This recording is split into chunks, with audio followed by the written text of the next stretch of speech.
जी अस्सलाम वालेकुम dear students, this is Mohammad Naveed Jafar. आज हम जिस टॉपिक पे बात करेंगे वो होगा इंटीग्रेशन बाय सब्स्टिट्यूशन। और इंटीग्रेशन बाय सब्स्टिट्यूशन के अंदर हम डिस्कस करेंगे tan की सब्स्टिट्यूशन। सब्स्टिट्यूशन आप कह लें कि सब्स्टिट्यूशन सब्स्टिट्यूशन हमने करनी है ऑफ tan, इसके साथ cot को डिस्कस करेंगे, tan x और cot x की सब्स्टिट्यूशंस। और फिर इसी तरह सब्स्टिट्यूशंस बात हम इंशाल्लाह करेंगे सीकेंड को सीकेंड की भी सब्स्टिट्यूशंस के ऊपर बात करेंगे। सो ये इंटीग्रेशन है। इंटीग्रेशन को हम इस तरह से सॉल्व करेंगे इनकी मदद से। सवाल ये पैदा होता है बच्चों के इंटीग्रेशन बाय सब्स्टिट्यूशन जब आप करते हैं तो ज़रूरत कब पेश आती है आपको इंटीग्रेशन बाय सब्स्टिट्यूशन की? जब आप क्वेश्चन के अंदर डेरिवेटिव देखते हैं और आपको डेरिवेटिव नहीं मिलता। आपने क्वेश्चन में डेरिवेटिव देखा और डेरिवेटिव नहीं मिला, तो फिर आप उसकी जानिब मूव करते हैं। मिसाल के तौर पे मैं आपसे बात करने जा रहा हूँ कि जी फॉर एग्जांपल मैं tan या cot की सब्स्टिट्यूशन करूँगा तो किस तरह से करूँगा? अगर मेरे पास इस टाइप से कोई सवाल आ जाए, लेट्स डिफरेंशियल ऑफ वेरिएबल और divided by constant square plus variable square. अच्छा, इसके ऊपर कोई पावर हो या ना हो इससे फर्क नहीं पड़ता, यानी कि ओवरऑल इसका स्क्वायर रूट बना दें ना बनाएं, क्योंकि ये दरमियान में प्लस होने की बिना पे ये इररिड्यूसिबल फैक्टर है, इररिड्यूसिबल एक्सप्रेशन है, ये आगे मजीद इसके फैक्टर्स नहीं बन सकते, तो इसलिए ऊपर पावर नहीं भी होगी तो काम चल जाएगा। अब इसको करना कैसे होता है? करना ऐसे होता है कि हम वो जो भी वेरिएबल वहां पे गिवन हो उस वेरिएबल को कांस्टेंट टाइम्स tan थीटा के इक्वल पुट करते हैं। कांस्टेंट टाइम्स tan थीटा के इक्वल पुट करते हैं। मेरा ये आपने जब इंटरमीडिएट लेवल पे करते हैं तो आप ये कहते हैं कि जी tan के इक्वल ही पुट करते हैं। मेरा ये कहना है कि आप इसको cot के इक्वल भी पुट कर सकते हैं। वो आगे जाके मैं समझाऊंगा कि कैसे। ठीक हो गया? सो cot के इक्वल भी पुट किया जा सकता है, वो आगे देखते हैं। अब बच्चों इसमें जब ये डिफरेंशियल ऑफ वेरिएबल फाइंड किया जाता है, दोनों साइड्स पे आपने डिफरेंशियल अप्लाई करना है। So differential of variable is equals to, ये कांस्टेंट तो बाहर आ गया, एज इट इज लिख दें, और tan का डिफरेंशियल या डेरिवेटिव जो होता है बच्चों वो सीकेंट स्क्वायर थीटा और साथ थीटा का डिफरेंशियल डी थीटा। ये बच्चों टोटल सब्स्टिट्यूशन होती है। क्या मतलब है इस बात का जरा गौर कीजिएगा। क्या मतलब है इस बात का जरा गौर कीजिएगा। कहना ये चाह रहा हूँ कि अगर आपके पास कोई ऐसा सवाल आ जाए, सर आपकी बात नहीं क्लियर आ रही। 1/x² प्लस a², अगर आपके पास इस टाइप से कोई सवाल आ गया तो इसको अगर आप ऊपर वाले पैराए में गौर करें तो आप देखेंगे कि ये सर आपकी डिफरेंशियल आवाज नहीं वेरिएबल। क्लियर आ रही। जी बाकी बच्चों को भी कोई इशू है आवाज का? ना सर सही आ रही है आवाज। नो सर, सही आ रही है सर बात। तो हाई साहब तुसी आपदा सर वो वेरिएबल वाली सर जी इसको डीजे लगा के दे। अच्छा प्लीज एक मिनट चुप कर जाए, मैं बताता हूँ। ये एग्जांपल समझें, आपको ऊपर वाली सारी कहानी समझ आ जाएगी। अच्छा बच्चों, तो इसमें ये है, ये सर वेरिएबल वाली भी। बच्चों सारा कुछ समझ आएगा, एक मिनट देखें। ये वेरिएबल ओके है, ओके यहाँ सर। पे ये बच्चों ये वेरिएबल है। जैसे x एक वेरिएबल है, यहाँ पे मैंने कहा था एक कांस्टेंट होगा और एक वेरिएबल होगा। अब देखिए ना, इधर एक कांस्टेंट का स्क्वायर और एक वेरिएबल का स्क्वायर है, तो इधर भी देखें कांस्टेंट का स्क्वायर है और वेरिएबल का स्क्वायर है। आगे पीछे इसको लिख दिया, उससे कोई फर्क नहीं पड़ता। अब मैंने क्या करना है कि वेरिएबल को constant times tan theta put करना है। तो मैं ऐसे करता हूँ कि पुट वेरिएबल क्या है x is equals to constant है a और tan थीटा, ये पुट कर लिया। ठीक हो गया? ये पहली वाली बात होगी, variable is equals to constant times tan theta. और फिर बच्चों जब इसका dx करूंगा तो ये ए साइड पे करता हूँ, tan का जो डिफरेंशियल होता है वो सीकेंट स्क्वायर थीटा और साथ डी थीटा। तो ये सेकंड वाली बात हो गई, यहां तक स्टोरी क्लियर है। अब देखें इससे होगा क्या कि आप इससे आगे चलेंगे और आप बात करेंगे जी, अब dx की जगह पे आप क्या पुट करेंगे, a secant square theta D theta. लो बच्चों, a secant square theta D theta ये पुट कर दिया। और इसको बच्चों जब आप डिवाइड करेंगे, इसको जब आप डिवाइड करेंगे, डिवाइडेड बाय पहले x स्क्वायर मतलब a square tan square theta, तो मैं इसको a tan थीटा का स्क्वायर लिख रहा हूँ, यानी कि x की वैल्यू पुट कर रहा हूँ यहाँ पे। फिर a स्क्वायर है तो प्लस बच्चों a स्क्वायर है, ये आ गया। इसको बच्चों हम लिखने जा रहे हैं a secant square theta D theta और डिवाइडेड बाय बच्चों मैं लिख रहा हूँ a square tan square theta plus a square. नीचे से कुछ कॉमन आ रहा है और वो कॉमन आ रहा है a स्क्वायर। तो बच्चों मैं अगर ऊपर लिख रहा हूँ a secant square theta D theta और नीचे से बच्चों मैं कॉमन ले लेता हूँ a स्क्वायर, तो वो बच जाएगा tan स्क्वायर थीटा प्लस 1। अब बच्चों कुछ कैंसिल हो रहा है और वो ये है कि एक a स्क्वायर से कैंसिल हो जाएगा, एक a स्क्वायर से कैंसिल हो जाएगा, बाकी आ जाएगा 1/a, यानी कि एक a बच जाएगा, इसको बाहर निकाल लेते हैं और ये बच जाएगा सीकेंट स्क्वायर थीटा। और बच्चों ये जो नीचे लिखा हुआ है 1 प्लस tan स्क्वायर थीटा, ये भी किसके इक्वल होता है, सीकेंट स्क्वायर थीटा के इक्वल होता है। सो यहाँ से कैंसिल हो रहा है, secant square excuse me sir, secant square से कैंसिल हो गया। जी बच्चों, सर ये एक बार फिर समझाएं, मुझे समझ नहीं आई। आपको मैं कितनी देर से आवाजें दे रहा हूँ, आप यहाँ होती तो समझ आती ना। आप सर मैं यहीं थी, आपने कोई आवाज नहीं दी, आप तो समझा रहे थे। आपका 10 दफा नाम लिया गया इससे पहले। नहीं Anyway, सर जी, मैं इधर ही थी, नहीं गई मैं कहीं। मैं मुझे कंप्लीट कर लेने दे, मैं समझा देता हूँ दोबारा। ओके 1/a, अभी सिर्फ ये बता दे कि 1/a ये बाहर क्यों गया है, ये a ये बच्चों कांस्टेंट जो होता है वो इंटीग्रेशन से जिस तरह डेरिवेटिव आ जाता है ना बाहर, तो कांस्टेंट भी इंटीग्रेशन से बाहर आ जाता है। मतलब जिस तरह डेरिवेटिव्स में बाहर आ जाता है, इस तरह इंटीग्रेशन में भी बाहर आ जाता है।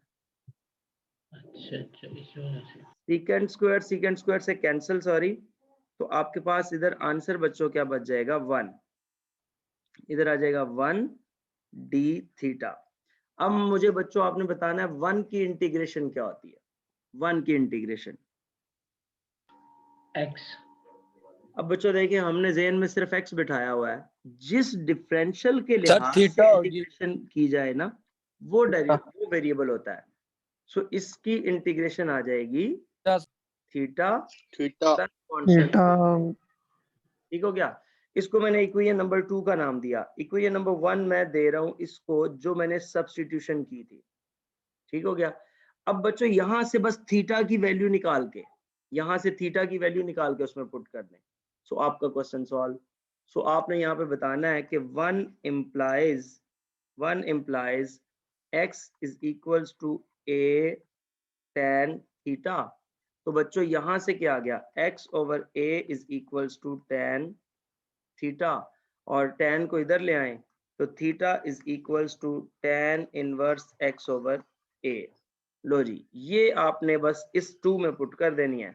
सो 2 implies 1/a tan inverse x/a plus constant of integration, that is your required answer।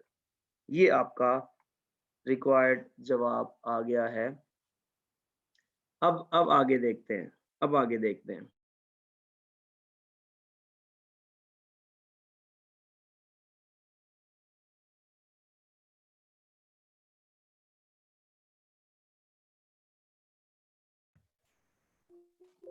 जी बच्चों, अब मैं रिपीट कर रहा हूँ ये क्वेश्चन जरा गौर से देखिएगा। ये बच्चों रिपीट कर रहा हूँ। सबसे सबसे पहले आपने देखा, मैंने ये कहा कि इस टाइप का जब भी जो भी क्वेश्चन आए, अब बच्चों होगा क्या, सिर्फ यहाँ पे किसी के 9 आ गया, किसी के 4 आ गया, किसी के 1 आ गया, किसी के 3 आ गया, मतलब ये कांस्टेंट चेंज होता जाएगा। या वेरिएबल भी आप लगा ले, x की जगह पे z लगा दें, इससे क्या फर्क पड़ता है, मेथोडोलॉजी सेम होनी चाहिए। बेसिक सिर्फ ये है कि दरमियान में आपके पास ये जो वैल्यू है, ये प्लस होनी चाहिए। मैं ये अर्ज कर रहा हूँ बस कि दोनों कांस्टेंट में और वेरिएबल में जो दरमियान में है वो प्लस है। बात समझ आई? तो बस इस एडिशन पे आपने देखा। और फिर दूसरी बात आपने देखी, पहले मुझे बताएं, आप जरा एक लम्हे के लिए मुझे बताएं कि इस x square plus a square का अगर मैं डेरिवेटिव लूं तो क्या बनेगा, d over D x of x square plus a square. तो जरा बताइएगा डेरिवेटिव क्या आएगा? 2x sir. 2x। Sir 2x 2a। 2x plus सवाल ये 2a। पैदा होता है, सवाल ये पैदा होता है कि हम बाय सब्स्टिट्यूशन कर क्यों रहे हैं इस क्वेश्चन को। तो वो उसका जवाब ये है कि इसका डेरिवेटिव था 2x और मुझे पूरे क्वेश्चन में कहीं 2x नजर नहीं आया। अगर मुझे क्वेश्चन में कहीं 2x नजर आता तो मैं क्यों सब्स्टिट्यूशन की तरफ जाता। मैं इसको प्रीवियस रूल्स जो आपको पिछले वीक में समझाए, मैं उन या कल समझाए, उन रूल्स की बिना पे मैं इस क्वेश्चन को सॉल्व कर देता, लेकिन मैंने वैसे नहीं किया। क्यों? क्योंकि मुझे डेरिवेटिव ही नजर नहीं आया उसका। इसलिए मैंने फिर अगले स्टेप की तरफ गया। कल किसी बच्चे ने पूछा था कि अगर डेरिवेटिव ना हो तो क्या किया जाए। तो डेरिवेटिव ना हो तो हमने ये काम करना है, सब्स्टिट्यूशन की तरफ जाना है। सो बच्चों जब इससे अगले मरहले की तरफ गए तो वो सब्स्टिट्यूशन था और उसमें सर ये टेन थीटा और सेकंड स्क्वायर थीटा कहाँ से आया है? जी सुने, मैं उसी की तरफ जा रहा हूँ। अभी यहाँ पे आ गया हूँ। वैसे मैं आपने यहाँ से जी पता चलता है ना, आपने एक लम्हे के लिए भी मौजूद नहीं थी पीछे लेक्चर में। सर मैं इधर ही थी।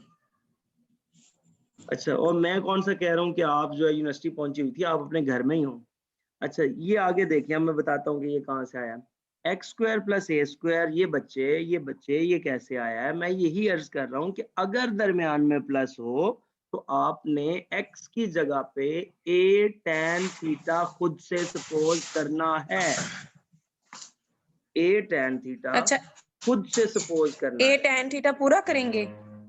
नहीं, तुसी अद्धा को कर लो।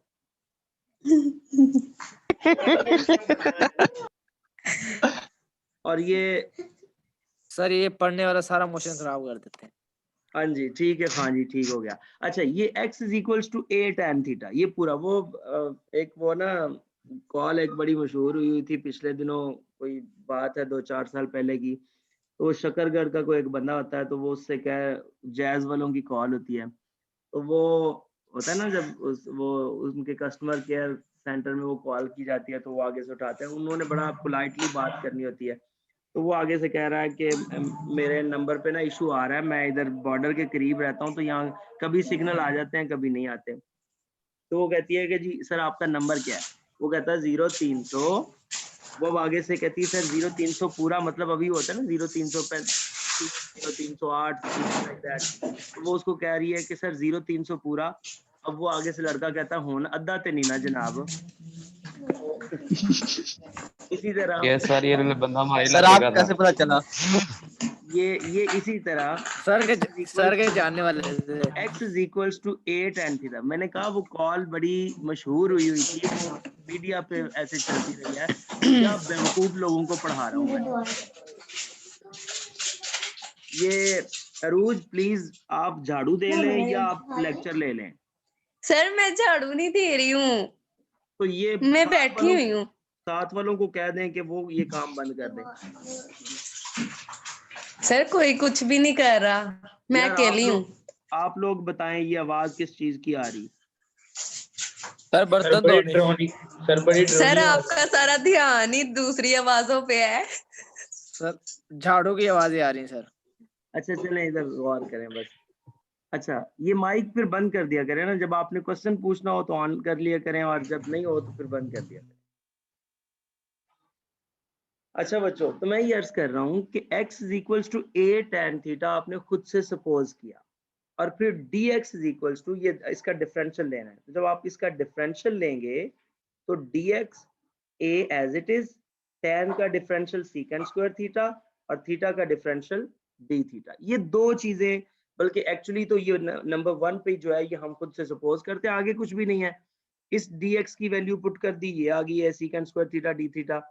इस x की जगह पे ये पुट कर दिया और आगे तो सिंप्लीफाई करते जाना है, आगे तो सिंप्लीफाई करते जाना है। और फाइनली जब आंसर आ जाएगा, इससे देखिए फायदा क्या हुआ, इंटीग्रेशन कितनी आसान होगी, 1 की इंटीग्रेशन हो गई और 1 की इंटीग्रेशन थीटा होती है और आगे आपके पास कांस्टेंट ऑफ इंटीग्रेशन। थीटा की वैल्यू आपने ओरिजिनल फंक्शन से वापस पुट कर देनी है। मेरा ये स्टांस है कि यहां जहां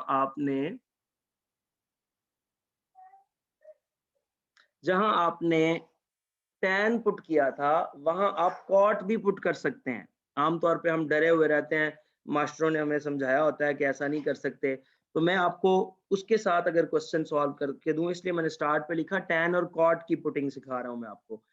यही क्वेश्चन मैं दोबारा करूंगा, आप देखेंगे कि क्वेश्चन है dx over x square plus a square. अब आप लोगों की अपनी मर्जी के ऊपर आप किसके साथ सवाल करते हैं, दोनों में ठीक है। अच्छा, इसमें मैं पुट कर लेता हूं x is equals to a cot theta, पहले मैंने tan पुट किया था। अच्छा, जब इससे करेंगे तो dx क्या आ जाएगा, a, और cot का डेरिवेटिव होता है माइनस कोसेकेंट स्क्वायर थीटा, साथ आ जाएगा थीटा का d थीटा डिफरेंशियल, ये माइनस बाहर निकाल दें तो बच्चों dx मेरे पास आ जाएगा minus a cosecant square theta d theta, ये आ गया। ठीक हो गया। अब बच्चों आपने क्या करना है, इधर वैल्यूज पुट कर दें। implies that ये जो dx है इसकी जगह पे आ जाएगा minus a cosecant square theta d theta divided by, अब इस x की जगह पे आप पुट कर देंगे a cot थीटा का स्क्वायर प्लस a स्क्वायर आपका एज इट इज आ गया। अब बच्चों को मुश्किल काम ही नहीं है, minus a cosecant square theta d theta divided by a square common ले लें और बाकी बच जाएगा cot स्क्वायर थीटा प्लस 1। अच्छा, बिल्कुल एज लाइक प्रीवियस, एक a से ये स्क्वायर कैंसिल, बाकी माइनस 1 ओवर a बाहर निकाल दें तो ये आपके पास आ जाएगा minus 1 over a cosecant square theta, और नीचे 1 प्लस कॉट स्क्वायर थीटा भी जो होता है वो कोसेकेंट स्क्वायर थीटा के इक्वल होता है d थीटा। सो बच्चों इसकी कैंसिलेशन कर दें कोसेकेंट स्क्वायर थीटा की कोसेकेंट स्क्वायर थीटा के साथ, तो हमारे पास क्या बचेगा, minus 1 over a 1 times d theta. और अब बिल्कुल वैसे ही 1 की इंटीग्रेशन जो होती है वो थीटा होती है प्लस कांस्टेंट ऑफ इंटीग्रेशन। सो बच्चों ये इसकी इंटीग्रेशन आ गई, इसको नंबर 2 का नाम दे दें, अब वो 1 जहां से हमने सब्स्टिट्यूशन का आगाज किया था वो 1 वो ये था। अब बच्चों यहां से आपने क्या करना है, इसकी वैल्यू को निकालें और इसमें रिप्लेस कर दें, सो मैं यहाँ 1 लिखता हूँ। 1 implies that x is equals to a cot theta, अब यहाँ आ जाएगा x over a is equals to cot theta, implies theta is equals to cot inverse x over a। लो बच्चों ये वैल्यू उठा के इधर ऊपर रख दें तो ये आपके पास आ जाएगा माइनस 1 ओवर a, ये 2 का आंसर आ गया, माइनस 1 ओवर a, थीटा की जगह पे आ गया cot inverse x over a plus constant of integration. तो ये कॉट में आंसर, चूंकि कॉट की पुटिंग की थी तो कॉट में आंसर आ गया, tan की पुटिंग करेंगे तो tan में आंसर आ जाएगा। सो इस तरह से आपका ये क्वेश्चन जो है वो कंप्लीट हुआ। तो सर हम इसमें बस कोट और tan ही पुट करेंगे? जी, ये बात भी मैं बताता हूँ। अच्छा, ये कॉट और tan के ऊपर यही रिस्ट्रिक्शंस जो है ये कब लगी और क्यों लगी बच्चों, ये सिर्फ इस सूरत में है, मैं फिर अर्ज कर रहा हूँ, पहले भी मैंने बताया, जब दरमियान में दोनों के दरमियान में क्या आएगा, प्लस आएगा। सर ये अगर माइनस आए तो फिर जी मैं सुन लिया करें, अगर ये माइनस है तो फिर हम अगले मरहले की तरफ बढ़ते हैं। लेकिन अभी मैंने बात की अगर प्लस आएगा, तो सिर्फ या tan या cot, ये दो ऑप्शंस है हमारे पास। तो हमें कैसे पता चलेगा कि हमने इसमें टेन लगाना है या हमने इसमें कोट लगाना है? वो हम सर खुद कह से तो कर रहे सकते प्लस हैं। आएगा। अगर प्लस आएगा तो tan लगेगा और प्लस तो आ गया सर, अब प्लस ऊपर वाले आए में तो भी प्लस tan था, और नीचे कोड वाले लग में सकता प्लस है। था। जी एक मैंने मिनट मुझे सर से बात करने दो। इट्स अप टू यू, ये आपकी मर्जी के ऊपर है। आपने इंटरमीडिएट लेवल तक हमें टीचर्स ने बताया tan ही लगाना है, tan ही लगाना है, tan ही लगाना है। मैं आपको इस बात से आजाद कर रहा हूँ। मैं आपको कह रहा हूँ कि आप अच्छा। tan भी यूज कर सकते हैं, cot भी यूज कर सकते हैं। मैं तो आपको इस की तरफ ला रहा हूँ और आप ये समझ रही हो कि पता नहीं मैं cot वाला सवाल पूछ रहा हूँ कि tan वाला सवाल पूछ रहा हूँ। मैं अलग अलग कोई सवाल नहीं पूछ रहा, वही सेम क्वेश्चन है। और मैं ये क्लेम कर रहा हूँ कि इसका डेरिवेटिव लेके चेक करो, यही जवाब आएगा। और मेरा ये क्लेम है कि ये जो फाइनल आंसर आपने निकाला है ना, ये वाला, इसका डेरिवेटिव भी लेके चेक करो, वही आंसर आएगा। तो जब दोनों के डेरिवेटिव्स के आंसर सेम है तो इसका मतलब है ये दोनों ही यूज हो सकते हैं। cot भी यूज हो सकता है, tan भी यूज हो सकता है। जी ये तो आपके पास इंटीग्रेशंस हो गई जब दरमियान में प्लस आ गया, अब मैं इससे आगे की जानिब मूव करता हूं। अगर इसी एक्सप्रेशन के दरमियान में माइनस लगा दिया जाए तो फिर क्या करेंगे? ये आपकी इंटीग्रेशन है, ये मैं ऐसे कर रहा हूं कि अभी चूंकि वो टाइम कम रह गया तो वो फिर क्वेश्चन बीच में स्प्लिट हो जाएगा। मैं अभी इस मीटिंग को एंड करूंगा और जो अगला पार्ट है वो अगली मीटिंग में हम फौरी तौर पे उसको आप लोग ज्वाइन कीजिएगा। सिर्फ वीडियो कन्वर्टिंग का टाइम थोड़ा सा लगेगा, 2-4 मिनट, और उसके बाद आप लोगों ने ज्वाइन कर लेना। ठीक हो गया? ताकि एक नई वीडियो पूरे एक लेक्चर सर मार्क्स बता दें।